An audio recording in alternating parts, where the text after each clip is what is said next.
எல்லோருக்கும் வணக்கம். மிக கடுமையான சரிவுங்க நண்பர்களே மார்க்கெட்டில். ஏன்டா ஸ்டாக் மார்க்கெட்டில் இருக்கிறோம் அப்படின்ற மாதிரியெல்லாம் இன்றைக்கி பல பேர்த்து இன்றைக்கி மார்க்கெட் ஃபீல் பண்ண வச்சுருக்கு. ஏன் தெரியுங்களா? உலகத்தில் எங்கே பிரச்சனை நடந்தாலும் முதல்ல நம்ம ஆளுக்கு தான் உடனே ரியாக்ஷன் கொடுக்குறாங்க. ஈரான் வார் பிரச்சனையில் குரூட் ஆயிலினுடைய விலை ஏற்றமாக இருக்குது. உடனே நம்ம ஆளு ஃபஸ்ட்டு நான் வந்துடுறேங்க, முதல்ல என்னை அடிங்க அப்படின்ற மாதிரி வந்து நின்றுறாங்க. அதுவும் இல்லாமல் இன்றைக்கி மிக முக்கியமான காரணங்களில் எக்ஸ்பைரி தான் மிக முக்கியமான காரணம். வீக்லி எக்ஸ்பைரியை காரணமாக வச்சு இன்றைக்கி ஏதாவது ஒன்று பண்ணணும் மார்க்கெட்டில் அப்படின்னு ஒரே சைடு இன்றைக்கி மார்க்கெட்டில் கொண்டு போயிட்டாங்க. நிறைய பேர் என்ன பண்ணியிருப்பாங்க, ஏதாவது ஒரு டைமில் மார்க்கெட்டுக்கு திரும்புமோன்னு எனத்தையாவது பணத்தை போட்டு பார்த்துருப்பாங்க. இன்றைக்கி இன்ட்ராடேயில் அவங்க எல்லாத்து பணத்தையும் இன்றைக்கி பிடுங்கணுன்ற ஒரே காரணத்துக்காக தான் இன்றைக்கி மார்க்கெட் ஃபுல்லாக இறக்கி விட்டுருக்கு. ஸோ இந்த எக்ஸ்பைரி தவிர்த்து வேறு என்ன முக்கியமான காரணங்கள் என்னன்னு பார்த்தீங்கன்னா, இந்த ஏஐ சம்மிட்டுன்னு சொல்லி இந்த வாரத்தை எப்படியே ஓட்டிக்கிட்டு இருந்தாங்க. இந்த வாரமே முடிய போகுது. Q3 ரிசல்ட்ஸும் ஓவர் அப்படின்றதுனால எந்த செய்தியும் இல்லை.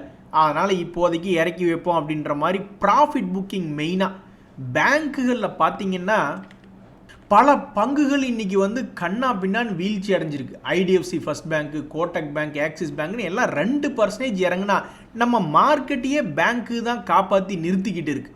அப்படி இருக்கும்பொழுது பேங்க்குகளில் இன்றைக்கி ப்ராஃபிட் புக்கிங் இந்தியன் ஓவர்சீஸ் பேங்க்கெல்லாம் என்னத்தை சாதிச்சான்னு சொல்லி இன்றைக்கி 2% இறங்கியிருக்கு அந்த ஷேரினுடைய விலை அப்படின்றது தெரில. ஏன்னா எல்லா பங்குகளும் வாழ்க்கையினுடைய உச்சத்திலிருந்து அப்புறமா கீழே இறங்கியிருக்கான். நீங்கள் யூனியன் பேங்க் எடுத்தாலும் சரி, பேங்க் ஆஃப் இந்தியா, மகாராஷ்டிரா பேங்க்னு இன்றைக்கி இறங்கிய அனைத்து பங்குகளுமே உச்சியிலிருந்து இறங்கியிருக்கான். இந்த பயம் என்ன பண்ணியிருக்கான்னா, இந்தியன் ஓவர்சீஸ் பேங்கினுடைய ஷேர் ப்ரைஸ் அவன் கீழே இருந்தே மறுபடியும் 2% இறங்கியிருக்கான். அன்றைக்கே ஒரு நண்பர் சொல்லிக்கிட்டு இருந்தார், ஏதோ பேங்க்குகளை வச்சு இன்றைக்கி வந்து நம்மளுடைய மார்க்கெட் ப்ளஸில் இருக்குது, ஆட்டோ துறை, பேங்க் மற்றும் பல்வேறு சிறு சிறு துறைகளை வச்சு மேலே இருக்குது, என்னைக்காவது ஒரு நாள் பேங்க்குகள் கீழே விட்டுச்சுன்னா நீங்கள் என்ன பண்ணுவீங்க அப்படின்னு என்னை பார்த்து ஒருத்தர் கேள்வி கேட்டுக்கிட்டு இருந்தார். அவருக்கு நான் சொல்லிக்கிறதெல்லாம் இதுதான் சாம்பிள். பேங்க்குகள் கீழே கடும் சரிவு விழுந்ததுன்னா அப்புறம் இப்படி தான் நடக்கும். அவர் ரொம்ப பவர்ஃபுல்லான மனிதர் போல். 2 நாளைக்கு முன்னாடி தான் பேங்க்கெல்லாம் கீழே விழுந்தா என்னங்க ஆகுன்னு கேட்டுக்கிட்டு இருந்தார். இன்றைக்கே விழுந்துடுச்சு. எதுக்கு நம்ம போயிட்டு பேங்க் நிஃப்டி இது எங்கேயாவது 200 days மூவிங் ஆவரேஜ் கீழேயோ அல்லது 50 days மூவிங் ஆவரேஜ் கீழேயோ போயிருக்கு அப்படின்னு ஒரு தடவை பார்த்துக்கிறது நல்லது. நல்ல வேலை இல்லை, பேங்க்குகள் வந்து தற்போதைக்கு புல்லிஷ் பாயிண்ட்டாக தான் தற்போது வரை இருக்குது. ஸோ அடுத்தது ஏதாவது 50 days மூவிங் ஆவரேஜ் கீழே போகுது அல்லது 200 days மூவிங் ஆவரேஜ் கீழே போனது அப்படின்ற மாதிரி இருந்தால் தான் அது ஒரு செய்தி. நேற்று சில்வரும் கோல்டும் ஏறும்போதே நான் நினச்சேன் மார்க்கெட்டில் எங்கேயோ பிரச்சனை பண்ணிக்கிட்டு இருக்காங்கன்னு. இன்றைக்கின்னு பார்த்தா சில்வர் இன்றைக்கி 4% ஏறி இருக்குது, கோல்டு 2% ஏறிடுச்சு. நான் வேறு போய் சீட்டு கட்டணும். கம்முன்னு 16ஆம் தேதியே சீட்டு கட்டி இருந்திருக்கலாம். நான் வந்து இன்னும் கொஞ்சம் கீழே இறங்க நினச்சிக்கிட்டு இருந்தேன். இனி இந்த ரேட்டை இன்றைக்கே அப்டேட் பண்ணுறாங்களா இல்லை நாளைக்கு அப்டேட் பண்ணுறாங்களான்னு தெரியல. ஸோ கடந்த ஒரு மாதத்தினுடைய விலை வந்து கிட்டத்தட்ட கொஞ்சம் கம்மியாக தான் இருக்குது. போய் என்னென்னு கேட்டு பார்க்கணும். நண்பர்களே, இந்த ரணக்களத்திலையும் கிளுகிழுப்பாக ஏதாவது தகவல்கள் இருக்குது அப்படின்னா இருக்குது. மார்க்கெட்டில் வந்து பார்த்திங்கன்னா நியூஜென் சாஃப்ட்வேர் அப்படின்ற பங்கு இன்றைக்கி 13% ஏறி இருக்குது. நேற்றுமே ஏறி இருந்தது. ஆக மொத்தம் 460 ரூபாயிலிருந்து கிளுகிழுப்பாக 600 ரூபாயில் வந்து இந்த நியூஜென் சாஃப்ட்வேர் க்ளோஸ் ஆயிருக்கு. இந்த ஈஸி ட்ரிப் பிளானர்ஸ் அப்படின்ற பங்குமே கடந்த 5 நாட்கள் அப்படின்னு பார்க்கும்பொழுது 40% என்பதெல்லாம் ஏறி இருக்கு. இந்த 2 பங்குகளுக்கு என்ன ஒற்றுமை? ஒன்று, இந்த ஈஸி ட்ரிப் பிளானர்ஸ் என்பது சரியாக 83% தன்னுடைய உச்சத்திலிருந்து கீழே விழுந்துட்டு அதுக்கப்புறம் இப்போ ஒரு 71% தன்னுடைய லோ ப்ரைஸ்லேருந்து கணக்கு போடும்போது 71%. இந்த 71% என்பது புதுசாக காலடி எடுத்து வச்சவங்களுடைய கால்குலேஷன் ப்ரைஸு. இதுக்கும் அவங்களுக்கும் சம்மந்தமே இல்லை. 80% இறங்கினவங்களுக்கு 71% ரெக்கவரி ஆயிடுச்சுன்னா கிடையாது. பட்டு மேலே வாங்கினவங்களுக்கு 83% அடி, பட் கீழே என்ட்ரு ஆனவங்களுக்கு 71% ரெக்கவரி அப்படின்ற மாதிரி தான் பார்க்கணும். ஸோ இந்த ஈஸி ட்ரிப் பிளானர்ஸில் என்ன ஒரு ஒற்றுமைனா 80% விழுந்ததுக்கப்புறம் லோ ரேட்லேருந்து 71% ஏறி இருக்கு. இந்த நியூஜெனில் என்ன ஒரு விஷயம் அப்படின்னா அது 74%, 80% பக்கத்தில் வரலாம், பட் 74% என்பது இறங்கிட்டு மறுபடியும் 40% என்பது சமீபத்தில் ஏறி இருக்கு. இறங்கினவங்க அப்படியே கீழே இறங்கி போக வேண்டியதானே. என்ன ஒற்றுமை? வேறு என்ன ஒற்றுமை? ஸோ 80% இறங்கிய பங்கு 2 பேரும் திரும்பி ஏறி இருக்கா என்பது ஒரு ஒற்றுமை. இன்னொரு ஒற்றுமை, ஏதாவது லாபம் செய்யக்கூடிய பங்கு அப்படின்னு பார்த்தோம்னா இந்த நியூஜென் சாஃப்ட்வேர் என்பது லாபம் சிறிய அளவிலிருந்து மேலே 100 கோடி வரைக்கும் லாபத்தை கொண்டு போயிட்டு இப்போ மறுபடியும் 63 கோடி தான் லாபம் அப்படின்னு தன்னுடைய டிசம்பர் குவார்ட்டர் ரிசல்ட்டில் வெளியிட்டிருக்காங்க. அதுக்கப்புறம் தான் இந்த பங்கு கொஞ்சம் பிக்கப் ஆகி மேல் நோக்கி வந்திருக்கு. சரி, இவனுடைய இன்னும் நஷ்டத்தில் ரிப்போர்ட் பண்ணலையே அப்படின்ற ஒரு காரணத்தினால வந்திருக்கா என்னன்றது நம்மளுக்கு தெரியாது. கரெக்டாக இந்த ஏஐ சம்மிட் வேறு நடந்திருக்குங்களா, நம்மளால சொல்ல முடியாது. இந்த ஈஸி ட்ரிப் பிளானர்ஸ் அப்படின்ற பங்கு அதில் என்ன குவார்ட்டர்லி ரிசல்ட்ஸ் டேட்டா என்ன சொல்லுதுன்னா, ஒரு லாஸ் மேக்கிங்காக இருந்த கம்பெனி இப்போ ப்ராஃபிட் மேக்கிங் அப்படின்னு ரிசல்ட் கொடுத்தது மட்டும் இல்லாமல், பட்ஜெட்டில் டூரிசம் இண்டஸ்ட்ரி பற்றி பேசினது மட்டும் இல்லாமல், இவங்க தனியாக ஒரு 500 கோடி மறுபடியும் கேபிட்டல் ரைஸ் பண்ணுறோம் அப்படின்ற ஒரு தகவல் வந்தது. இந்த பங்குக்கு ஒரு ஆறுதல். அதுவும் இல்லாமல் இவன் சேல்ஸ் இன்க்ரீஸ் பண்ணி காமிச்சிருக்கான். 151 கோடி என்பது கடந்த 3 குவார்ட்டர்களில் இல்லாத ஒரு சேல்ஸ். இன்னொரு நண்பருமே என்ன சொல்கிறாரு அப்படின்னு பார்த்தோம்னா, அவருக்கு வந்து கிட்டத்தட்ட ஆயில் இந்தியா அப்படின்ற பங்கு 40% லாஸுக்கு போயிட்டு இப்போ பாக்கியில் வந்து ஒரு 10% தாங்க லாஸு, நான் எடுத்திருக்கிற ரேட்டுக்கு பக்கத்தில் வந்திருக்கு அப்படின்ற மாதிரி அவருக்கு ஒரு மகிழ்ச்சி. ஒரு 2 வருஷம் கழிச்சு, ஹலோ, அது லாபம் செஞ்சு கொண்டு இருக்கக்கூடிய கம்பெனி, டிவிடெண்ட் கொடுத்து கொண்டு இருக்கக்கூடிய கம்பெனி, அவனையெல்லாம் நீங்கள் வந்து ஒரு ரணகளத்திலும் கிளுகிழுப்பு அப்படின்ற மாதிரி அவனை வந்து 80% வரைக்கும் இறங்க விட்டுட்டு அப்புறம் நீ திருப்பி ஒரு 70% ஏறி வா அப்படின்னு சொன்னோம்னு வச்சுங்க, நம்ம ஷேர் மார்க்கெட்டே அப்புறம் கும்பா பாட்டு பாடிடும். 80% முன்னணி பங்குகள் இறங்கினா என்ன ஆகிறது? ஸோ இந்த ஆயில் இந்தியா அப்படின்ற பங்கை பொறுத்த மட்டிலே அது எவ்வளவு பர்சன்டேஜ் கீழே இறங்கியது அப்படின்னு பார்த்தீங்கன்னா, வெறும் 56% தான் இறங்கியிருக்கு. 56% இறங்கிய பின்பு அந்த பங்கு கடந்த ஒரு வருஷம் கழித்து பார்க்கும்பொழுது அதே 60% ரெக்கவரி ஆயிருக்கு. ஸோ ஒரு மிகப்பெரிய ஒரு சரிவு. ஆனால் 80% எல்லாம் போகலை, 60% வரைக்கும் சரிவடைஞ்சிட்டு மறுபடியும் 60% ஜெயிச்சு கொடுத்த ஒரு பங்காக இந்த ஆயில் இந்தியா இருக்குது. ஏங்க, அதுக்குன்னு இந்த ஆயில் இந்தியாவுக்கு அவங்களுக்கு வித்தியாசம் இல்லையா? இப்போ கரண்ட் மார்க்கெட் ப்ரைஸ்லேயே அது 2.5% டிவிடெண்ட் கொடுக்கக்கூடிய பங்கு, ஒரு வருஷத்துக்கு 6000-7000 கோடி பணம் சம்பாதிக்கக்கூடிய பங்கு. அதனால் இது போன்ற பங்குகள் வந்து பெரிய நெகட்டிவ் போயிட்டு திரும்பி வர்றதில் பெருசாக எனக்கு ஆச்சரியம் இல்லை. பட்டு அந்த பங்கை அனுபவிக்கிறவங்களுக்கு இது ஒரு மிக சந்தோஷமான விஷயந்தான். பரவாயில்ல ஆண்டவா, 40% இறங்கிட்டு 10% குறைஞ்சி வந்திருக்கு. இது ஏறி வரலினா தான் நம்மளுக்கு விரக்தியை ஒழிஞ்சு, என்னை பொறுத்த வரைக்கும் ஆயில் இந்தியா இறங்கிட்டு திரும்பி ஏறியது ஒரு சாதாரண விஷயமாக தான் படுது. இந்த பசங்களை பார்த்தா தான் ரணகளத்திலும் கிளுகிழுப்பாக இந்த குட்டி பங்குகள் மேல் நோக்கி ஏறியது தான் ரொம்ப ஆச்சரியம். நண்பர்களே, இந்த சமயத்தில் நான் ஒரு மிக முக்கியமான தகவல் ஒன்று சொல்கிறேன். இதை கற்பனை பண்ணி பாருங்க. அப்போ ஷேர் மார்க்கெட்டுக்குள்ளே வரக்கூடியவங்க யாராக இருந்தாலும், புதியதாக ஷேர் மார்க்கெட்டுக்குள்ளே வரவங்க, அவங்களுடைய ஸ்லேட் என்பது க்ளீனாக இருக்கும், அவங்களோட எந்த பிரச்சனையும் இல்லை. இப்போ தான் புதுசாக மார்க்கெட்டுக்குள்ளே வர்றாங்க அப்படின்னா அவங்கள பிகினர்ஸ், ஸ்டாக் மார்க்கெட் பிகினர்ஸ் வந்து ஃபஸ்ட்டு என்ன கற்பனை பண்ணிக்கின்னா, ஏதோ ஒரு உச்சத்தில் ஆல்ரெடி எடுத்து வச்சுட்டோம், அப்போ அது வந்து ஒரு மிகவும் நல்ல பங்காக இருக்கணும்.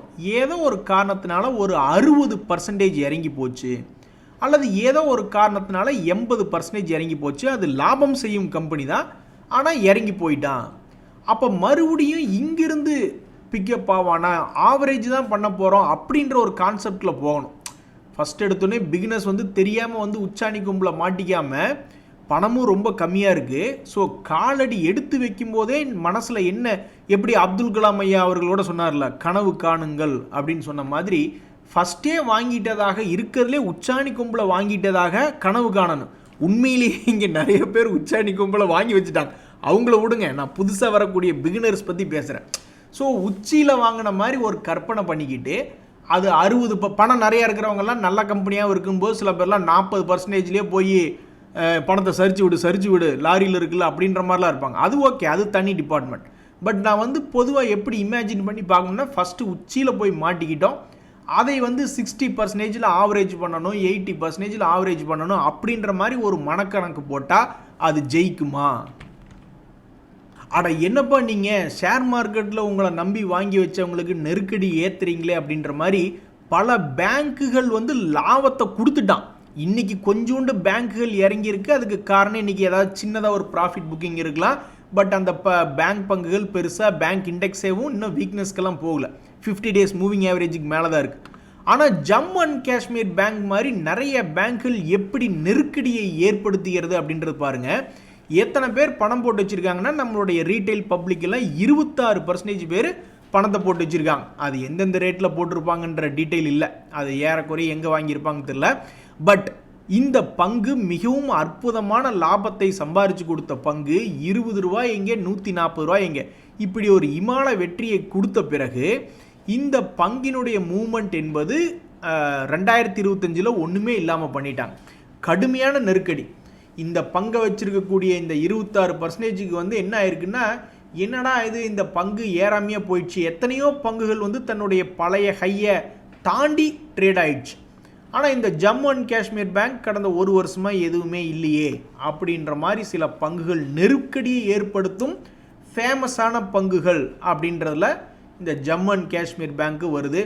இதுக்கு என்றைக்கு ஒரு விமோச்சனம் கிடைக்கும்னா தெரில. அநியாயத்துக்கு ஒரு குறிப்பிட்ட, அதாவது ஸ்டாக் மார்க்கெட்டில் ஒரு பேட்டர்ன், ரொம்ப ஸ்ட்ராங்கான பேட்டர்ன் அப்படிம்பாங்க, கப் அண்ட் ஹேண்டில் அப்படின்ற சொல்லுவாங்க. அப்பேற்பட்ட கப் அண்ட் ஹேண்டில் என்பது போடும் பொழுது எங்கள் கரண்டி என்ன காஷ்மீர்லேருந்து இந்திய கன்னியாகுமரி வரைக்கும் கரண்டி இழுத்தா விடுவாங்க, இப்படி ஒரு பேட்டர்ன் நான் பார்த்ததே இல்லை. ஒரு கப் அண்ட் ஹேண்டில் போட்டுச்சுன்னா டக்குன்னு அங்கேயே பிரேக் அவுட் ஆகி பெரிய அளவில் மேலே போகும் அல்லது கீழே வரணும். ஆனால் இது என்னென்னா, கப்பு போட்டதுக்கப்புறம் ஹேண்டில் இழுத்துட்டே போய்கிட்டு இருக்காங்க. எவ்வளோ தூரத்துக்கு இழுத்துட்டு போவீங்க? இன்னொரு 2 மாதத்துக்கு இழுத்தீங்கன்னா ஒரு வருஷமே கம்ப்ளீட் ஆகுது. இது ரொம்ப பெரிய கப்பாக இருக்குது. இது என்ன ஜிலேபி கொண்டை, இப்படி ஒரு கொண்டையை நான் பார்த்ததே இல்லையே அப்படின்னு சொல்லி கவுண்டமணி அவர்கள் நல்லா விளக்கமாத்திலே அடி வாங்குவாப்புல.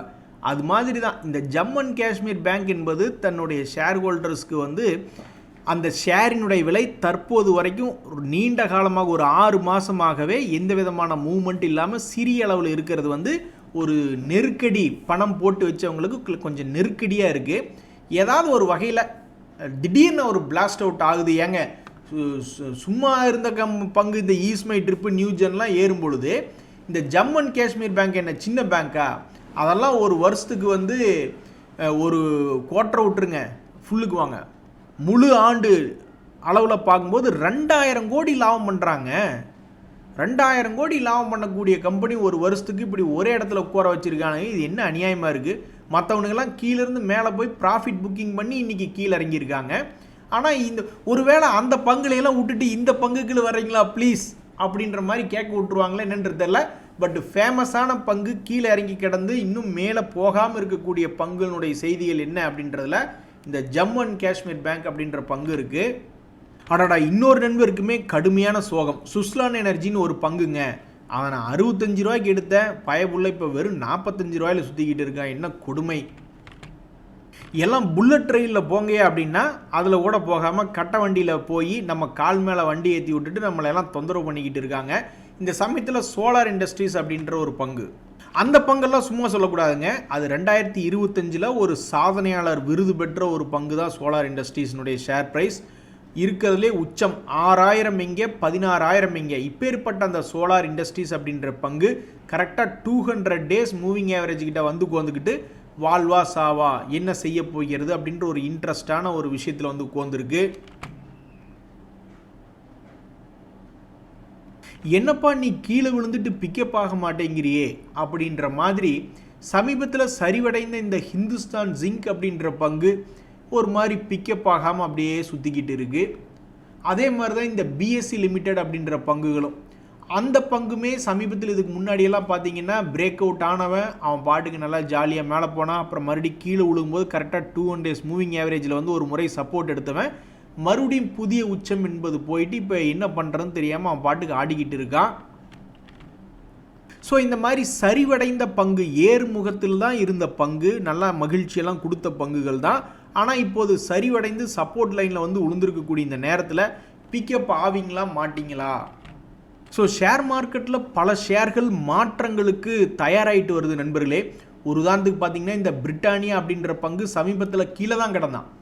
அவனுடைய விலை என்பது கீழே தான் சப்போர்ட்டில் தான் கிடந்தது. அப்புறம் என்ன நினச்சான்னு தெரியல, பிக்கப் ஆகிட்டான். ஆனால் இவன் பிக்கப் ஆன சமயத்தில் Q3 ரிசல்ட் சீசன் இருந்தது, நல்ல நல்ல செய்திகளாக வந்துருந்தது. எப்படியோ ஒரு வழியில் பிக்கப் ஆகி தன்னுடைய பழைய ஹைக்கிட்ட வந்திருக்கான்.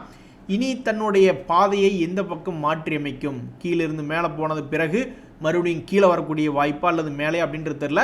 பட் பல பங்குகள் முக்கியமான கட்டத்தில் ஒன்றா சப்போர்ட்டில் உளுந்து கிடக்கிறான். சப்போர்ட் எடுக்க போகிறாங்களா இல்லை பிரேக் டவுன் ஆக போகிறாங்களான்னு தெரில. சில பங்குகள் ரெசிஸ்டன்ஸ் லைன் கிட்ட வந்துட்டா இனி இங்கிருந்து பிரேக் அவுட் ஆகுதா அல்லது தன்னுடைய பேட்டர்னை ஃபாலோ பண்ணுறக்கா கீழே வருதான்னு தெரில. எப்படி பார்த்தாலும் எந்த பொசிஷன்லையும் இருக்கக்கூடிய ட்ரேடர்கள் என்ன பண்ணுவாங்க அப்படின்னு பார்த்தீங்கன்னா ட்ரெயிலிங் ஸ்டாப் லாஸ் கான்செப்ட் அந்த மாதிரிலாம் பார்ஷியல் ப்ராஃபிட் புக்கிங் அந்த மாதிரிலாம் யூஸ் பண்ணிக்கிட்டு இருப்பாங்க. ஸோ இந்த பிரிட்டானியா ஷேரில் எப்போ மாற்றங்கள் வரும் அப்படின்றது தெரியாது. சில மாதங்கள் கழித்து எடுத்து பார்க்கும்போது தான் அது என்னன்றது தெரிய வரும். பட் இன்றைய தேதியை பொறுத்த வரைக்கும் அது முக்கியமான ஒரு இடத்துல போய் நிற்கிது அப்படின்ற ஒரு செய்தி. அதே மாதிரி தான் இந்த பஜாஜ் ஃபினான்ஸ், இதுவும் சப்போர்ட்டில் விழுந்த கிடந்த பங்கு தான். சப்போர்ட் எடுப்பானா இல்லையான்னு ஒரே பயமுறுத்திக்கிட்டே இருந்தான். ஏன்னா அது 3 மாதமாக இறங்கிய முன்னணி பங்கு. சப்போர்ட் எடுப்பானா, அது வரைக்கும் சப்போர்ட்டில் அதை விழுகவே இல்லையே. ஒரு முறை சப்போர்ட்டில் விழுந்தா எந்திரிச்சிட்டான். அதுக்கப்புறம் இதெல்லாம் ஒரு சப்போர்ட்னு சொன்னால் ஒத்துக்கவே மாட்டேன் நான்லாம். ஒரு நல்ல சப்போர்ட் இது 50 டேஸ் மூவிங் ஆவரேஜ், கடைசிக்கு 200 டேஸ் மூவிங் ஆவரேஜ் தொட்டிருந்தா கூட ஒரு சப்போர்ட்டாக இருக்குமோ அப்படின்ற மாதிரி நினச்சி பார்க்கலாம். அங்கெல்லாம் வரவே இல்லை. சும்மா இடையில எங்கேயோ அப்படியே ஆடிக்கிட்டு இருந்தவன் அப்புறமா ஒரு 200 டேஸ் மூவிங் ஆவரேஜ் ஜோனுக்கு விழுந்த பின்பு மறுபடியும் ஒரு சின்ன ஏற்றம். ஸோ ஏகப்பட்ட பங்குகள் மாற்றங்களுக்காக காத்திருக்கின்றன. தொடர்ந்து ஏறக்கூடிய ஏற்றமா அல்லது கீழே ஏதோ ஒரு மாற்றம் என்பது வரணும். ஸோ இதில் என்ன ஆகுதுன்னு யாருனாலையும் கண்டுபிடிக்க முடியாது. ஒரு 2-3 மாதம் கழித்து சார்ட் எடுத்து பார்த்தா தான் அது எல்லாம் இறங்கியதா அல்லது ஏறியதா அல்லது இறங்கியதா எல்லாமே தெரிய வரும். கிரிக்கெட் மேட்ச்சில் கூட ஈஸியாக கண்டுபிடிச்சிடுவாங்க. ஒரு மாதம் அல்லது ஒரு 4-5 டீம் ஜெயிச்சதுக்கப்புறமே யார் இறுதியில் கப்படிக்க போகிறாங்கன்றது கிட்டத்தட்ட தெரிஞ்சிடும். ஷேர் மார்க்கெட்லாம் அந்த மாதிரி கிடையாதுங்க நண்பர்களே. சில பங்குகள்லாம் 2 வருஷம் கூடி கூட அவனுடைய 1 வருஷம், ஜம்மு அண்ட் காஷ்மீர் பேங்க் பார்த்தோமே 8 மாதமாக இன்னும் ஒரே இடத்துல உட்காந்துக்கிட்டு இருக்கான். நான் சில தருணங்களில் நியூஸ் வாசிக்கும் போது சொல்லுவது உண்டு, ஒரு 2-3 மாதம் கழிச்சாதாங்க தெரிய வரும் அப்படின்னு. அது என்ன கணக்குன்னா குவார்ட்டர்லி டு குவார்ட்டர்லி ரிசல்ட் வரக்கு இடையப்பட்ட காலம் என்பது 3 மாதம். போன மாதம் 1ஆம் தேதி ரிசல்ட் கொடுத்துருந்தாங்கன்னா அடுத்த குவார்ட்டரில் அதே மாதிரி 1ஆம் தேதி கொடுக்குறாங்கன்னா எப்படி பார்த்தாலும் ஒரு 3 மாத விஷயம். ஸோ அதுக்கு முந்தின குவார்ட்டரில் திடீர்னு 10-20% ஏறினானோ அல்லது இறங்கினானோ அல்லது அதுக்கடுத்து அதில் ஒரு வேளை ஒன்றுமே நடக்காமல் அப்படியே உட்காந்துக்கிட்டு இருந்து அடுத்த 3ஆவது மாதத்தில் வரக்கூடிய ரிசல்ட் சீசனில் திடீர்னு 10%, 20% ஏறினானோ இறங்கினானோ அப்படின்ற ஒரு கணக்கை வச்சு தான் எதாக இருந்தாலும் ஒரு 3 மாதம் 4 மாதம் கழித்து தெரிய வரும் அப்படின்ற மாதிரி நம்ம பேசுகிறோம். ஆனால் அதுக்குமே பிடி கொடுக்காம ஒரே இடையில உட்காந்துட்டு இருக்கக்கூடிய பங்குகள் எத்தனையோ இருக்குது ஆக்சுவலாக. அதனால் நண்பர்களே, நம்ம ஸ்டாக் மார்க்கெட்டில் ஜெயிக்கணும்னா 4-5 மாதம் இல்லாமல் ஃபஸ்ட்டு அதனுடைய ரியாக்ஷனே தெரியாது. அப்புறம் தான் அது ஜெயிச்சோமா இல்லையா அப்படின்றதே 2வது விஷயத்துக்கு நம்ம போக முடியும். ஸோ இன்றைய தேதியை பொறுத்த வரைக்கும் நிறைய பேர் என்னடா போர்ட்ஃபோலியோ 2% இறங்கிடுச்சு, 5% இறங்கிடுச்சு, என்ன காரணம் அப்படின்னு நீங்கள் தேடிக்கிட்டு இருந்தாங்க. முதல் காரணம் இந்த எக்ஸ்பைரி பாயை தான். அவன் தான் முதல் காரணம். அதுக்கப்புறம் ஏகப்பட்ட நம்ம தான் திடீர்னு போய் பயந்துக்கிறோமே. எல்லாத்துக்கு முன்னாடி நம்ம ஆளுக்கு தான் போய் முதல்ல பயப்படுறாங்க. மார்க்கெட்டில் என்னைக்கு எந்த தப்பு நடந்தாலும் உலகத்தில் நம்ம ஆளுக்கு தான் முதல்ல போய் பயப்படுறாங்க. அவன் ஈரானே பயப்படாமல் அவன் தனியாக அவன் ஏதோ ஒரு கப்பல் விட்டு ஏதோ 2 நாடுகளோட சேர்ந்து ஏதோ ஒரு பயிற்சி பண்ணிக்கிட்டு இருக்காங்க. ஆனால் நம்ம ஆளுக்கு இன்னைக்கு பயந்துட்டு இறங்கிட்டாங்க. ஸோ அதுதான் மிக முக்கியமான காரணம். அதுவும் இல்லாமல் க்ரூட் ஆயில் கோல்டு ஏறினதுனால நம்ம கொஞ்சம் பயந்துட்டோம். அதனால தான் இன்றைக்கி பல பேர்த்தினுடைய போர்ட்ஃபோலியோ இன்றைக்கி இப்படி ஆயிடுச்சு. ஆனால் இது நல்லது தான். ஒரு மார்க்கெட்டில் திடீர்னு இப்படி வரக்கூடிய ஒரு சரிவு நம்மளுக்கு ஒரு வரம் மாதிரி. ஒரு 40-50% வேகமாக இறங்கிட்டு அப்புறம் அதில் பாதி ரெக்கவரி பண்ணி காமிச்சா கூட 20%க்கு மேலே ரெக்கவரி ஆகும். ஆனால் பாருங்கள், இண்டெக்ஸில் இது வரைக்கும் பியர் மார்க்கெட் நடக்கலை. பல பங்குகள், தனிப்பட்ட பங்குகளில் தான் 80%, 60% இறங்கினா. ஸோ 80% இறங்கிய பங்குகள் இன்றைக்கி கிளுகிழுப்பாக கடந்த 4-5 நாட்களில் 40%க்கு மேலே ஏறி வந்திருக்கு அப்படின்ற சில உதாரணங்களை பார்த்தோம். இன்றைய தகவல் அனைத்து உங்களுக்கு உதவி வந்து எனக்கு மகிழ்ச்சி தான். நன்றி, வணக்கம்.